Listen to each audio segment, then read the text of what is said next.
İnşallah buraya çok olmaz. Geçer. Renault gidecek. Eyvah eyvah eyvah eyvah. İnşallah Allah. Oh oh oh, gelen arabalara bak. Abi seni izliyoruz abi şurada. Çocukları bu arabaları koyuyorlar bak.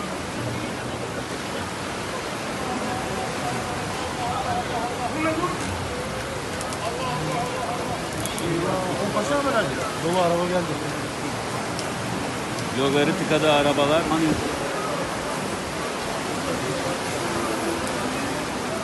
Şevket bunu buraya atarız biz.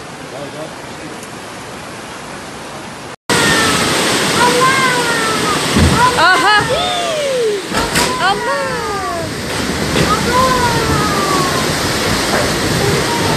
Kız hepsi gidiyor arabaya.